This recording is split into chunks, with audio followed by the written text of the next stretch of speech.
Welcome back to another episode of the Real Life Caddy Podcast. Episode number 144. 144. The voice of Michael Zabbo. How are you, Mike? I am well. How are you? Good to see you again. We've spent a lot of time together the last week or so, haven't we? We have. And yet again, we have another guest. This is 3 episodes in a row we've had a guest. Yes, welcome. Welcome, Ryland. Hello, buddy. Hello. I met Ryland about, 3-4 months ago. As soon as I met him, I thought, he'll be a listener and we'll have him on at some point. And here he is. And we're calling this one an Indian summer at the resort. So yeah, when you said we're gonna call it an Indian summer, I'm like, but isn't it like Ryland Hernandez? Isn't he Mexican? Oh, guys. My fiance felt the same way too. So yeah, I'll give you guys that one. Yeah. So Ryland, you're a golfer. Yes, I am.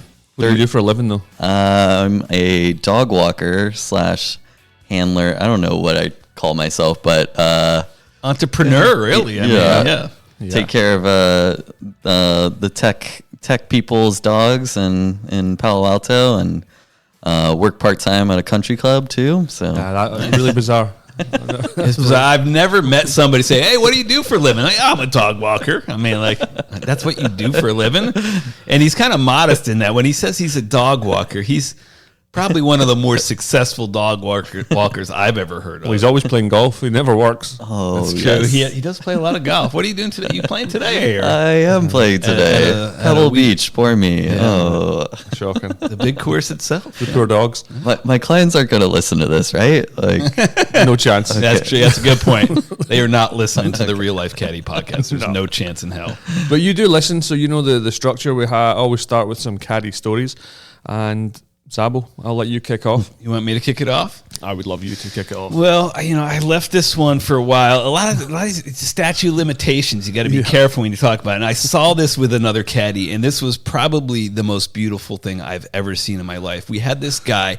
He was a good player from a country club that we all know down south, and he was very particular about his golf clubs. Like, he had the Circle T putter. He had a really nice drive. He had the Autoflex shaft with the brand new AI smoke, and he always made sure the caddy put the head cover back on the club. So they were walking, we were on carts.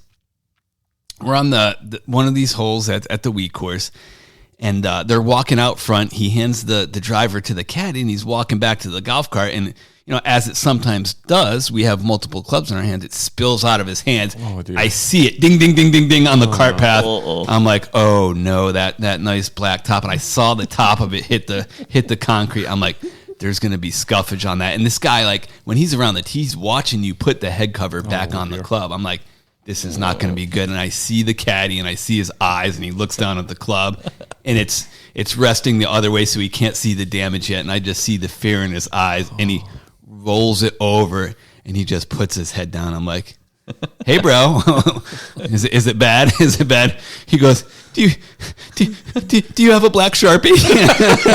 You can see the silver through the scuff, and this is a brand spanking new. I'm like, I think I have one in my car, but let's just keep it under the cover. We'll wait. And he's like, I got a better idea.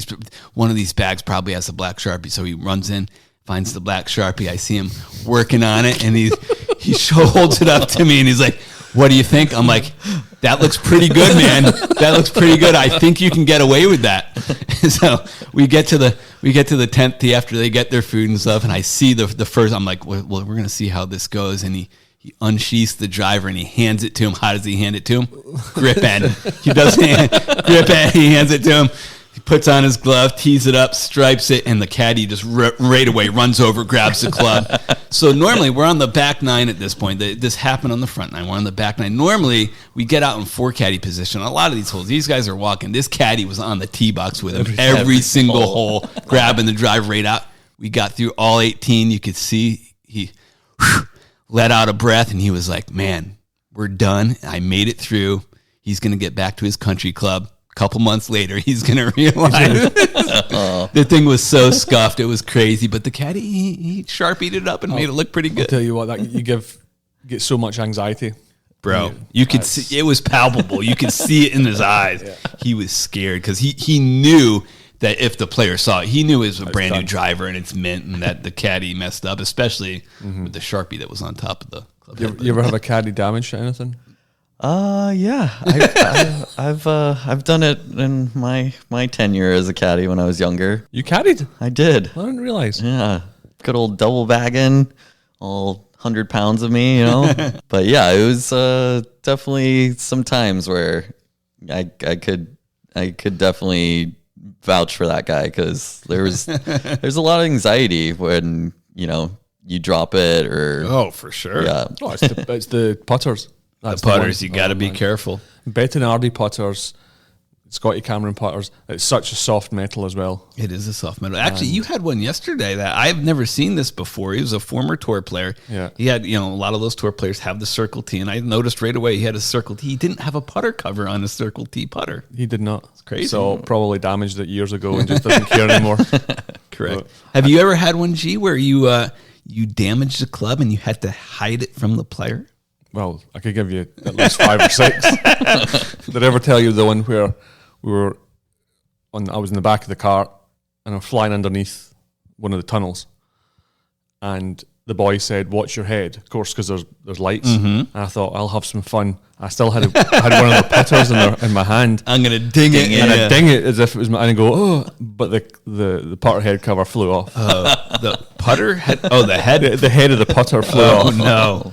So that was one. Then I lost the 2-iron, of course. Yeah. That wasn't ideal. I've dropped so many clubs in the ground. Yeah. Kepina actually did one of those Scuff on the cart path. twice Yeah. in 4 days. He didn't attach the Head bags, cover. and Oh, the whole bag fell off. the whole bag fell off. Been I've seen there. it on the first tee at the big course. The bag fell off, and then what happened was the head of the driver fell off. But then it kind of rolled, that kind of, like only a club head would. It just kind of spun past the driver whose bag it was. Yeah. So, I just got a new putter, and we had a caddy last week, and I watched him like a hawk with my putter. Yeah, you got to be careful. Have you guys ever had players like ask you for reimbursement or? Not personally, but I've seen it. I've seen it happen. It comes through. Only head covers. Yeah. Head covers? Okay. Oh yeah, that one. That one we told about on the podcast weeks ago. We discussed it, and people get so attached to some scabby 3-wood head cover from 1992. That's absurd. It is absurd. And then they're like, "Oh yeah, you lost it. You got to find me a replacement." Oh, I've man. had to ship a couple, and there was one lost last week. But the worst is when they think it's you, but it wasn't you. I had a guy, chastised me about his 56 degree. I was like, "Did you go to the range?" And he went, "Yes." I says, "It's probably there." I had one where I had to ship it. I had to pay for the shipping. I had to ship it. I lost it on the last hole of the last round, and I knew exactly where I dropped it. And I was like, "Look, I'll go back and find it." And it took me a while to find it, and he had already, he took the PJ back east. The private jet back east. He's worth literally multiple billions of dollars, and he's like, "Yeah, Can you gonna ship have to get that head cover." And so I went back and I did find it, and then 3 days later, sure enough, I got and I had already had his address, so I already shipped it, and I get a email from his secretary. Hey, you find that? Is that head cover on its way? Do you have tracking info? I'm like, "Yep, on its way. Here's the tracking info." It's just crazy. The people, What the rich people think about, it's pretty crazy. It's nuts. Like I get text messages late at night from my clients. I'm like, why are you thinking about me at this time at night? But that's what they do. They're a weird breed. What they should be feeding the dog, so it has a much better stool sample. Yeah. Do you do a lot of that? I get clients that want to see photos of their dog's stool. And Seriously? I'm just like, okay, here we go. I'm sending a photo of shit to somebody. Like, this is what What has my life come to? Are there any sort of parallels between what you do and what we do? Oh yeah. I've had lots of clients that treat you as the help, and it's like, come on, like I'm a human being. Just level up here. It's not that hard. Let's all have a good experience together. But yours are long term. Yeah. We don't need to worry about that. That's actually a good point, because a lot of the people, like, we don't like somebody, even if they pay us well, sometimes if they pay us really well, we pretend to like them. But even if they pay us like mediocre and we don't like them, we never have to see them again. If you're getting paid well, you still have to pretend to like that person. Yeah. Like, yeah. Yeah. And there's probably people And you they come can- across that you don't like. Yeah, and they can write a Yelp or Google review on me. Oh, yeah. And, you know, I already wrote you one for the Pebble Beach, you know, one, but Okay. you don't know. Positive or negative? 5 stars. Could be either. Well, they actually used to do that, didn't they, in the email, the daily email, but they would post them. They still do. They do? You're just not looking at the email. Well, yeah, true. Good point. We called it Indian Summer. I have had a lot of Indians. Indians. Carried for a lot of Indians over the last maybe month. Tough breed, some of them. Well, talking like that, you know, ding, ding, ding. You know. What's the yardage? What's the Gordon, yardage? come on, But- give me it. Have you ever, this one guy on the 10th tee, 2 of them were right next to each other. And, you know, we have different things we say. He said, oh, look at us. We're like 2 testicles in a scrotum. I'm like, How about peas in a pod, bro? but that was it. These guys were like properly from India. So That's where your mind went to? that was classic. And I had one of the lads, which is, you know, I always thought that the country of India, they love to dump rubbish, don't they? Trash. Oh, yes. A lot of people. Well, this guy I've got was the Waste Management. He was going around picking up rubbish, but it came back to, like, he was trying to give it to me. Put it in your bib, hand it to you, yeah. But because, like, explain the caste system. I'm not really familiar with the caste system. Well, within I mean, there's Brahmins, right? Yeah, so like an Indian, you know, structure, there's different levels, and yeah. so you're seen as very much the help. Oh, for sure. 100%. So he's handing me rubbish. You know nothing. You can do no right. Yeah. But it got to the point, and he picks up a hanky, you know, like a tissue. Oh, geez. And I says, well, I really admire what you're doing, but you need to draw the line. And he looked at me and he nodded his head and goes, okay, I understand. I have to draw the line. And The line is drawn at snot. like 3 days later, though, because it was a long day, it was a full week I was with these guys. Jeez. Oh, it was tough. And like one of the dudes, he got a caddy that he didn't want. So I'd already organized it with my guy. And then You just let the rest of the jobs fall. You don't put anybody on that. no, gig. I didn't put anyone in this job because they didn't even want caddies, but they had to take them. And he got one guy. If the caddy turns up the following day, and I'm looking, going, The same caddy turns up and they didn't want him. so he's kind of pushed. He wants to work, so he's pushed himself onto the job, and his player sees him and goes, "Oh, you're not coming with me today." And he goes, "Yes, I am." He goes, "No, I don't want you." Like right on the first tee. Wow. In front of the pro, in front of the caddy master. He goes, you don't read the greens well for me. That's what he Oh, said. man. So did the caddy get the boot? No, he went out. With just the got used. dude? Yeah. Most ridiculous thing I've ever seen. Wow. And And you then- worked with him? There were 4 caddies at that point. Oh, But jeez. they were like, didn't want to pay you. They wanted to pay you for a 4 caddy, but treat you like a personal caddy. Yeah. So it was really tough. But 3 days after the initial trash situation, the chief. We're on 17. This guy wants yardage from 17 yards. Okay. 17 yards. I'm gunning everything. What's the front edge? He literally wanted front edge pin. So he's come short at 17. You're 13 to the front, 17 to the pin. You want to carry it 14 and a half. I swear to God, right? I'm gunning it. And I said, okay, 11 yards front edge, 17 pin. Okay, and I'm laughing at myself. I Get don't outta care. here. Second last hole. But as I'm doing this, in my peripheral vision, I can see below that he's used his 60-degree wedge to pick up a piece of rubbish, right? Like, you know, when you open a packet of peanuts and you tear the edge off. Mm-hmm. It was that kind of size of piece, and it's stuck, and he's passing it to me as if I'm going to do something with it. I'm like, no, we're over this. 11 front edge, 17 pin, and I just kind of brushed past him. Mm-hmm. And, you know, kind of like with my gut, I knocked the 60-degree wedge out of my way. I was like, no, we're not doing that. We're not playing that game. If you want it, put it in your pocket. But yeah, it was brilliant, and a lot of really good Indian people. Good laugh. Yeah. They're always looking for a deal, you know? I mean, Well. my clients they'll see my price, but then they go, what do you do for this? And I'm like, would I do this to you? I know you're a lawyer. Like, come on, just, you guys got the money. It's not like a lot of Indians are wealthy now, and it's, but they still want to be like, oh, what can I get from you?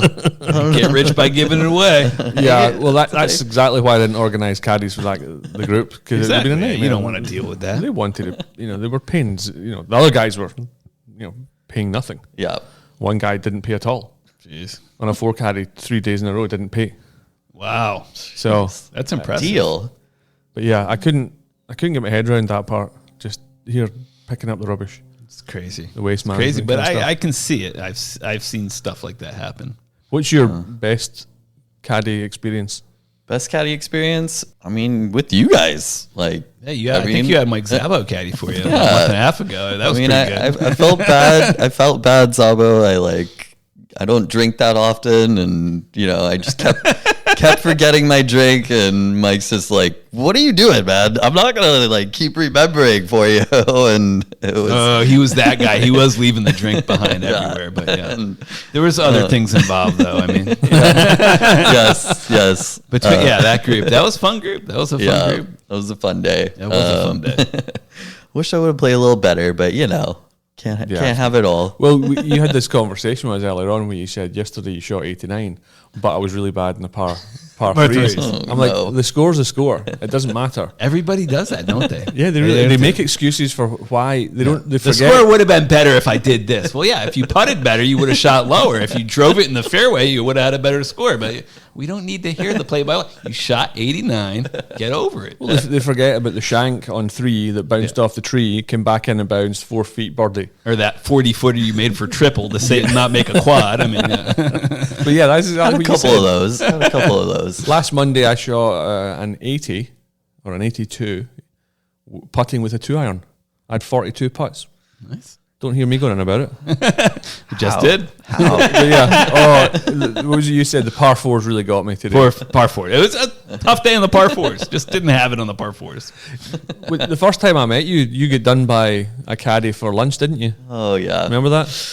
Oh, Oh, that's hilarious because you were talking about this caddy, and you were talking about his MO, and I said, sometimes.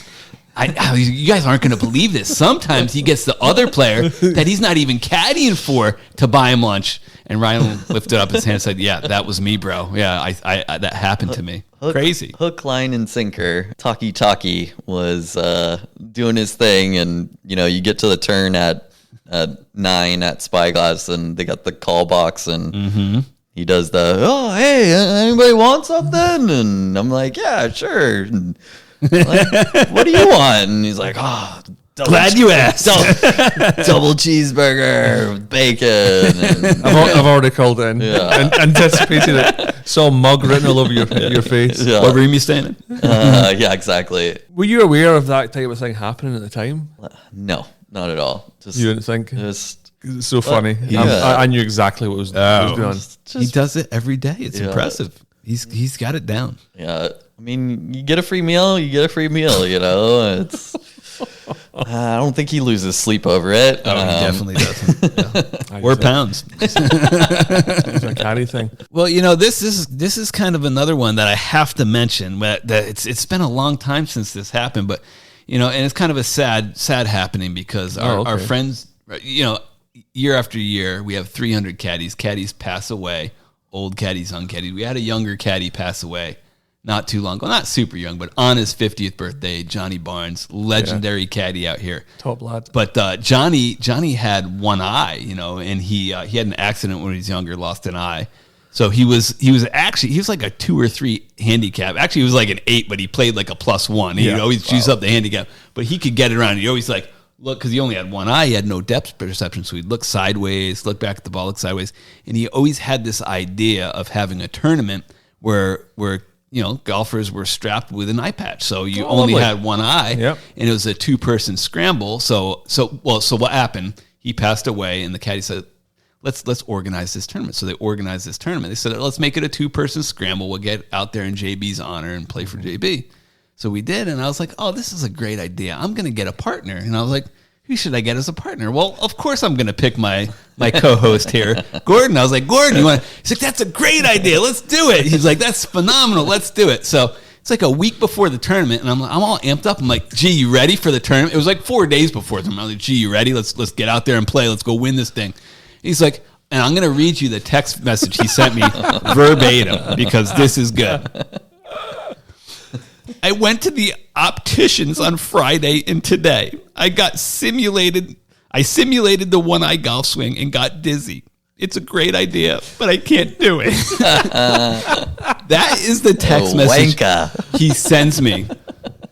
It's a great idea, but I can't do it. I simulated the one-eye golf swing and got dizzy. I'm like, bro. I'm like, and I think I responded to him. I copied this. I was like, "Are you joking? Like, is this a joke? Is this one of your stick? Are you doing like the whiny voice that we do for our golf?" He's like, "No, really. I went to the opticians and he said I couldn't play." And his name from that on was Little G. Yeah, and I was like, "All right, bro, I'll get a different partner." When I texted him, I tried to make it sound the way it did. I says he's either gonna. This sounds so bad. It was so bad, but it's kind of true. It was hilarious. I looked at the ground with one eye because he dilated them. I've never had that before. I don't think. When I looked at the ground, I was like, he told me I had to keep the patch on the whole round. Yeah, but it's only during when you're hitting the shot, I guess. It ended up being only when you hit the shot. I got Troy Bumgardner as my partner, and Troy played really well that day. He shot about 4 under on his ball. I saw Josh post about that. That looked really cool. It was fun. It was a fun event to honor somebody like that. Yeah. Like it was fun, and I got teary at a certain point. His wife was out there with the golf. When she rolled up, I was like, "Oh, great, Jem was out here." His wife, and she had his bag on the back of the cart with his name on his bag and his clubs. And she's like, "You want to hit one of his clubs?" I was like, "Oh man!" It was just, it was pretty awesome. It was an awesome event, and we're hoping to make it an annual deal. That's great. I'll never forget. He and another caddy came on the YouTube with me, and they were absolutely flying. Yeah. I was trying to control the Masters thing. The Masters thing. Oh wow, what an afternoon! Johnny Barnes, nothing like Johnny Barnes, dude. He was one of a loved kind. his golfing, and literally he would say he was a 5 or 6 handicap, and you'd be like, no, you played 72 one eye. Yeah. Wow, exactly. I was incredible. He's a great dude. Yeah, one eye, and he's still better than you. Oh, thank you. And he's going to have that tournament. We're going to have that tournament every year. I'll play next year. Yeah, we'll see. I'll play next year. Check with your optician first. So bad. Oh, my glaucoma. Oh, I can't see the ball. I got dizzy. I can't do it. I got a little dizzy. Help me. Oh, that's funny. Right, well, we'll nip into a break, and then we'll do some fan mail and mailbag questions after. All right. Every golfing group has the guy who coordinates the weekly game or the buddies trip.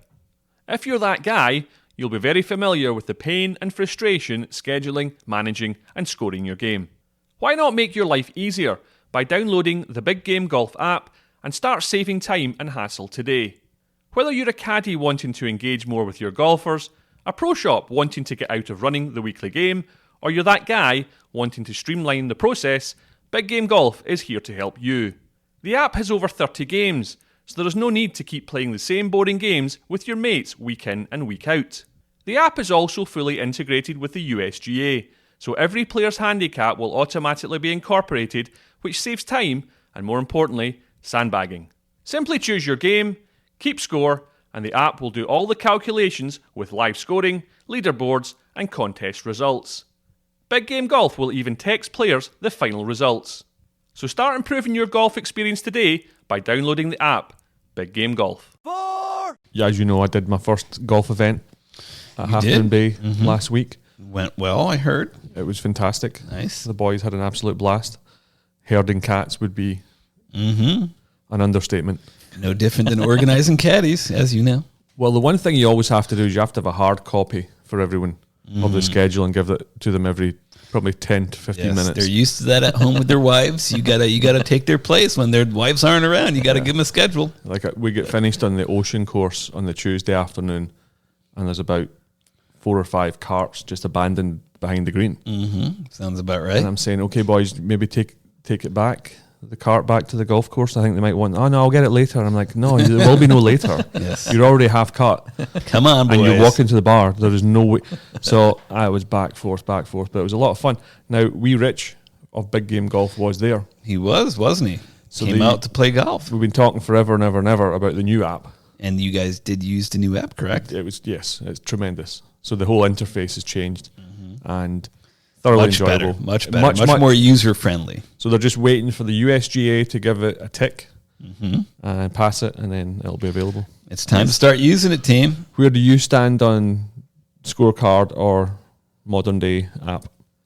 I mean, I'm old school. I like the scorecard, but I could adapt. You know, is it a great app? Well, it's not only the app; it's the fact that it has, you know. And I saw caddying for you. You guys like to gamble a bit. I mean, you put any game you want, pretty much. It has that game in there, and it does all the calculations for you. Wow. Yeah.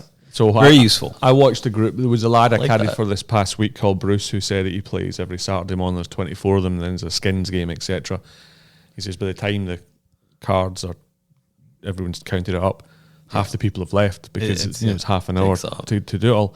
That's where I could see this is just outstanding. Everybody puts their scores. Yeah, everybody puts their scores in. It calculates the skins for you. It's very, very simple and genius, if you ask me. So I collected all of the cash for the skins game. I gave it to Rich, and then at the end of the round, literally as soon as the last putt was made, you got a text message with money from his account. Yeah, so that's sweet. It'll even send you ding if like like a Venmo link to pay their Venmo. Wow. So that was going to be my next question. Yeah. So you then have banter going on during people on their phone texting, so you can see what everyone else is doing, and then there's a forum. It's interesting stuff. So sweet. We'll keep you posted in that. We got some fan mail this week, or you do have a little bit of fan mail. You want fan mail first? Fan mail / hate mail. Yeah, bring it on. Some better than average episodes recently, gents. However, what does that mean? Well, didn't like the previous ones? It means what it means. However, the comment from Eddie did kill me, saying good to the crack ain't good. Smoking crack more like. Please educate him. I had no idea what you just said there. Saying good to the crack. So the Irish say, how was last night? They say, it was good crack there. It was good crack. Good crack. Crack being, it was fun. It was. Gotcha. You know, the evening, the enjoyment is the crack. Gotcha. But Eddie used it wrongly. He said, "Oh, a bit of the crack." It was poor. So what do you mean when you say to me, "Get cracking"? Get cracking means get on it, work it. Okay. Yeah, like cracking the whip. Button. Cracking the whip, like like two testicles in a scrotum. Fantastic! So there you go. How did wee Corey Pavin even get your attention, Big G? Did he tap you on your shoe or something? Was he brushing your shoes with his stash? That's from someone in Seattle and Washington. You sure this wasn't you sending in your own fan mail? Seriously, well. I get the last four digits. Seattle, Washington, wee Corey Pavin. Who's your favourite golfer ever? Jeev Milka Singh? I mean, it's... Gandhi? My boy Gandhi. It's got to be Tiger. Gordon hates that. I bet you wear red on a Sunday. I do. Do you? No. 100%. No. You don't have a red and black outfit. I was there, 2000, walking with him and Ernie at Pebble. Okay? Oh, walking with him. All right. I never saw you in the video. Got the T markers from T number 7. Nice. Yeah. I did. Could be worth some money. There's probably a photo of me, don't let this guy on the course, but, I got him. Next piece was, why are there not more women playing the banding courses? That's from Springfield, Missouri. Playing the banding courses? Yeah. Is that a bad thing? Well, this guy's in Springfield, Missouri. How does he know what the pattern is at banding? How many women are playing banding? Why are there not more women playing the banding courses? No clue. You ever been to Bandon? I haven't played at Bandon, but I've heard nothing but epic things. Not many women up in the village up there, so maybe it's not safe. That's true. Although I was thinking about this. That's a joke, by the way. I know. Sarcasm. But as of late, I've had a lot of, and you don't see this a ton, but in the last couple months, I've had 3 or 4 times groups of women. Usually it's husband and wife golf, but I've had groups of women, like women trips, 8, 12 ladies on a trip, and they've been pretty fun. Oh, okay. Yeah, I'll take your word for it. Do a reverse mansion tax for all Los Angeles County clients. Agreed. You think we should make that a requirement when somebody texts us like, hey, got your number from so-and-so. Okay, where you from? What club do you play? Oh, LA? What club do you play out of? Yeah. There's a pretext, just so you know. 100%. You're going to have to advance me a little money before I agree to this loop. Hello, I'm a relatively new listener, 6 months or so, and I absolutely love the pod. I like this perspective you bring to golf, and even though it's tough to say, you guys are entertaining. Why is that so tough? I have no idea. Your caddy stories from the courses are always a highlight. I don't want to end up as a story on your podcast as being a crappy tipper. So could you give the listeners a range in regards to tipping? So we won't throw numbers out. I hate to throw numbers out. I mean, what would you say comparative to the cost of the golf? Ooh, that's a great question. I mean, isn't the rule 20%? Of what? I mean, what's your your bill at the restaurant? I don't know about your okay, caddy tip. let me rephrase that. 200%? Is that the number you were looking for? I mean, I think it should be 100 plus, at the very least. 100%. Yeah. 100 plus per what? Per player. Per player, per Of what? bag, yeah. Per bag. At least, yeah. Per hole. Per shot. Per shot, yes. I mean, if you're playing for money and, you tighten up on your caddy, that's wrong to me, Agreed. You can always do better with that. Mm-hmm. But I've noticed that some players can be very tight with that. Very tight. And it's just like, what? Come on. Get it together. Well, if you want good help, it's going to cost. But again, there's a lot of bad help out there. There is a lot of bad help that don't deserve the money that you're probably going to pay them to begin with. It was from a Rick W, and he's in Fullerton. Well, thanks for listening, Rick. But I think what we'll do. I've been working a lot with Zabbo lately, so the next time we're working together, we can discuss an appropriate equation. We're not going to throw numbers on the podcast, but I throw numbers when people text me. I tell them exactly what they have to pay for me. Certainly for me to set up other caddies. I say, this is what it is. If you're uncomfortable with that, that's fine. We have 300 plus caddies. I'm an independent contractor. Like, I don't tell them that, but I don't have to caddy for you. Like, we have plenty of caddies that are willing to do that job. You call the caddy office and request, just say you want a caddy, but if you want myself or my friends to caddy for you, this is what it's going to be. Mm-hmm. You get what you pay for. Yeah, and it's not going to be what they have a tip card that they quote in ranges. It's not quite that. No. But it's probably a good range for a lot of guys. It is a good range for a lot of guys, but we set our own rates as independent contractors, and I'm clear that I do that when somebody texts me and asks me to caddy for them. He also says, P.S., how do you spell Zabbo? Z-A-B-B-O. Z being Z, yes, Z-A-B-B-O. Yep. Zed. Or L-E-G-E-N-D. So. That's true as well. This was I told you I caddied for a lad this past week called Bruce, and he's already listening to the podcast and listening to the episodes. He says, one observation that hit me hard about the rounds that I thoroughly enjoyed were on day 1 I shot 87 and day 2 he shot 71. Damn. Huh? Yeah. 87, 71? Yeah, I think he was off a 6 handicap. Wow. Bad day the first day. And double bogeyed 18. To shoot 71? To shoot 71. Jeez. Yeah. He says the real reason for the more than positive experiences lies in the fact that while playing both rounds, we spent absolutely zero time talking about what just happened. Immediately following a shot, good or bad, you started talking to me about what we were going to do next, the distance in the next shot, maybe even possible club choices. Then we'd talk about anything else but golf. As a result, I really was never thinking about the total score at the end. And I think that's similar to what Troy was saying previous, having that shot routine. Mm-hmm. Yeah, going through the same pattern every single time before your shots. Do you have that? Do you have a shot routine? Yeah. I mean, I can be a little off the cuff, but, You know, you gotta have the pattern, especially when you want to play well. You ever played well? What's your best score? 80. Okay. Is it? Is it really? Yeah. So you've yet to break 80. Yet to break 80. Nice. 30 years playing this game, and You've been playing for 30 years? Damn,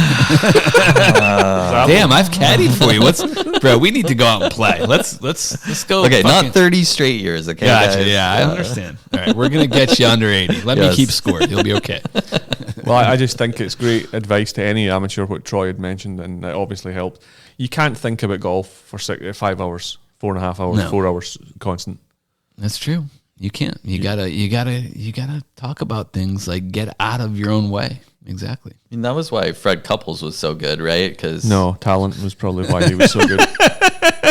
but he always looked like his head was in the clouds. You know, he wasn't like His head was somewhere. He wasn't thinking about golf. Yes. Let's put it that Yes. I know what he thinks about a lot. way. What's your least favorite part of your job, from Andy and Dumfries? I've never even thought about that. The least favorite part of my job. I had one where it was a cart job and they're not proactive. I really struggle with that. You do struggle with that. I've You seen wanna that. take the Seen car- that in action. Yeah. You need to help out with the cart, and then it just makes for a long day. I you struggle. mean driving it? Well, they're not driving it. They're not coming over for clubs. It's just Gordon having to do his job. He struggles with that. It's something he struggles with. You know what my least favorite part of the job is, and I hate to say this, but it's true. And I had this last week. You get groups that speak zero English, so there's zero communication. I met and you know, it's gotten to be a problem out here with caddies just saying, I'm not going to do the job, pass it, and then the next caddy behind me like, he's not going to do it, I'm not going to do it. Nobody does the job, and it's like, that's a problem. But whenever that happens, you know, you're up. You're the next one up. I go up and I do the job every time, and I don't complain about it. I'm complaining now, but when I'm doing it, I don't complain. But last week it happened. I went up. He showed me his phone, and I'm like, okay, I looked at him. I'm like, oh boy, I can see where this is going. And it was a Google Translate. Hello, I'm, you know, whatever from Japan. And I'm like, okay, we're off. And it's like, there was zero banter all day. I like to have a little banter with my players, like to bust chops, like to, you know, talk about things like we were talking about. Yeah. There wasn't telling him not to think about golf. I don't know what he was thinking because he didn't speak the language and his wife didn't speak. So This is how you say hello. yeah, and it's tough reading putts because you can tell them where to hit it, but the translating the uphill and downhill is borderline impossible. You point short of the hole, and then they hit it there and stop it there. You point past the hole, they stop it there. It's like it's tough. That's the least favorite part of my job, but I will continue to do it because I'm a caddy and it's a seniority system, and I will go up for the next job. How about single holes for every club? I hate those bags. Oh yes, yeah. Two of them. Oh, we're getting some iron covers. Hate that. Left-handers. Left-handers cleaning your clubs. They're standing on the right side of the body. No, I just love with right-handers. You can use the club as a walking stick. exactly. Lean on it. You can't do that with the left-hander. Yeah. Not as easy. Do you remember the old Ping Zing 2s? Oh yeah. Or the Ping ISIs? Remember that club? Which That was ones? Those are The ISI from the 90s. Oh yeah. With Those were the worst wingbacks. left-hander. Yeah, Exactly. yeah. You could almost cut your fingers with the back of the club. My brother has a set of those. He still plays them. Yeah, what do we dislike about our job? Plenty. Heavy bags. Oh God, yeah. You're just tipping the iceberg. There's a lot that we hate about our job. Shout out Sergio Romo. He unbelievable and still doesn't get it. His bag. He gets 87 golf balls. 87 golf balls. we love you, Sergio. If you're listening, You're a good dude, but lighten your bag. Yeah. you don't need 40 top flights, buddy. Yes, exactly. Top flight range balls. Yeah, Zabbo told me about that Japanese loop. Yeah. And, do you know what we never mentioned? What's that? Yesterday, Zabbo and I, so we worked together the last 2 days. We sure did. And 2 days ago, we had this group who, after the second hole, I said to the marshal, feel free to have a word, which he did. Oh, jeez. And I was like, but you could tell this is a group that's going to need pushed along. They were so deliberate, weren't they? Yeah, we were relatively early, and we were definitely a little behind. No, we lost 15, 20 minutes, okay? And yesterday we turn up, first off, one of the caddies. Yeah, he said, yeah. This group, they're pretty upset they're not the first off. You know, we were first off yesterday. We played in 3 hours and 50 minutes. I said, bro, hold my coffee. Like, good luck. Good luck. And Zabbo told me another thing what he overheard is these two caddies had been with, you're talking about what rich people, different levels sometimes. They couldn't remember their caddies from the day before. No, yeah. He showed up and he was like, he told me, he's like, yesterday we were talking amongst the two of us, the caddies on the 16, and he looked at the other caddies and says, how much you want to bet these guys don't know our names? He goes, bet you $1,000 they don't know either of our names. And then on the tee box at the big course the next day, he came up to me. He's like, you're never going to believe what he did. He said, I said, are we going to play the whites today? And he goes, yeah, we'll probably do. We played Spyglass yesterday. That's what he's like. He didn't even remember he had the same caddy. Oh, God. Unbelievable. People are just in their own worlds, and you are the help and no good. Oh, it was brilliant. I love that kind of thing, though. I absolutely love that kind of thing.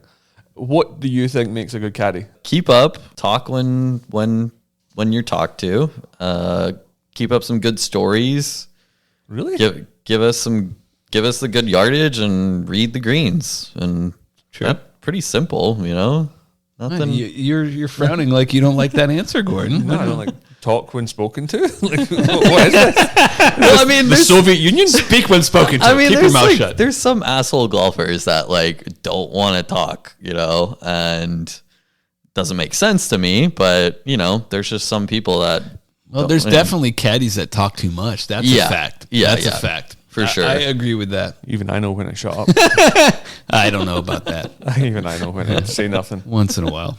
Big G, after hearing your story of Pauline, I just wanted to assure you, some of us who volunteer as rules officials are chill golfers with a sense of humour who will make an enjoyable loop and most importantly will reward your efforts with a generous tip and a beer.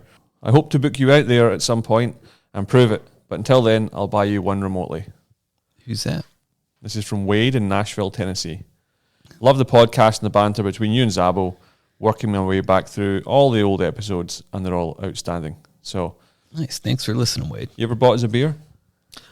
I think so. No, you haven't. Haven't. He tips well, though. Okay, we accept, yeah. If you do want, you're all good, Ryland. You're good. Thank you. If you do want to support the podcast, you can buy us a beer. Just go to the website, glorifieddonkey.com. You guys got your Venmo there? Venmo? It's called buyasabeer.com or something like that. It's just a platform to That's great. give us some money. There you go. Exactly. Also, if you're new to the podcast, you can go back and listen to previous ones. How long have you been listening, Ryland? Since I met you. Almost 10 months now, I think. Very specific. Yeah. Very specific. Well, are we segueing this into shout-outs right now? Basically, we're at time. I just looked at the time and I'm like, wow. Gotcha. Well, let's talk about, because we haven't talked about this whole podcast, and this is very important that we should mention this. Okay. 2 episodes ago, we had on Mr. Tim O'Neill. Now, those of you who watch golf at all, Champions Tour Golf, the Charles Schwab Cup just started their playoffs. Who won the first playoff event of the Charles Schwab Cup? Tim O'Neill. 2 weeks after coming on this podcast. What did we say at the end of the podcast? Gordon said, he's talking so poetically, and he's like, and then it's just going to make that win so much sweeter. And then I said, and you know what, Tim, you will win. And it's coming sooner rather than later. Gordon, you said it first. You said, it's going to make that win so much sweeter. And I said, it's coming. And 2 weeks later, Tim O'Neill wins on the Champions Tour. Yeah. Good for you, Tim. Well so played, happy Timmy. for you. Unbelievable. He is an absolute birdie machine. Mm-hmm. If anyone's interested, go and look at Tim's scorecards over the last couple of seasons. Unbelievable. He ain't scared to make a bogey either. It's just but yeah, a he roller makes coaster. Crazy. I saw a scorecard on the last day of what was the tournament called? First tee. Yeah. Yep. God, man. Yeah. He had 8, 9 birdies that round? So hot. Yeah, he birdied the second, the third, the fifth. He double bogeyed the sixth from the middle of the fairway, which was shocking. Crazy. And then he birdied 9, 10, 11. He bogeyed 12. He birdied 13, 14. Eagled 15. Wow. Eagled 15, that's right. That's crazy. So, this is... I thought he could go in a burner. Like, he's actually going to be back out in the area in about a month. So we're going to have him back on and we can talk more about this. But I would say that's one of the coolest moments I've ever had in golf is on a par 4, you're 110 yards out, 112, something like that, and the player hits it past the hole and sucks it into the cup. So thrilling. That's when you're in the awesome. thick of it. That happened to me in the AT&T. Yeah. On 10. Number 10. 10 at the big course. Made Crazy. 2. Made it 2. It's crazy. Isn't that such a good feeling? It is. Because not only are you super pumped, but that's a lot of extra money for the caddy. You're like, whoa, bro. That's, Cha-ching. yeah. Well, at that point, I'm looking at the phone, and I know we're top 10. Mm-hmm. Now, top 10's absolutely... You'd never had a top 10, I don't think, so it's huge. Unfortunately, it was then taking that... I think making 2 was almost worse than making a birdie. Just too amped up. I think just get too amped up. Yeah. The adrenaline, because I know the adrenaline's pumping with me. Because did he bogey 16? Or? Bogeyed 16 and 17. 17, yeah. So we'll discuss that when Tim's back. But still, I mean, yeah, it was... Went out and won a tournament at the Champions Tour. Now, I mean, that's just so life-changing for him because he doesn't... Huge. He was already in the playoffs and he always had his card for next year, but I think that gets him like 2, 3, 4 years on tour. Like, he doesn't have to worry about much. And, once you win once, hopefully the floodgates are open and he can win a handful more times. 100%. So big shout out to Tim. Yes. Rye, anyone you want to give a shout out to? I'd like to shout out my lovely fiance, Paula. Okay. Is Paula going to be listening? Yes, she is. Oh, wow. And she's very excited to listen. Has she listened to any other previous of our podcasts? She has not, but we're going to get her and all of her lovely coworkers at UCSF to listen. And, can't wait to marry you, babe. Oh, wow. Oh, nice. I was going to say puke.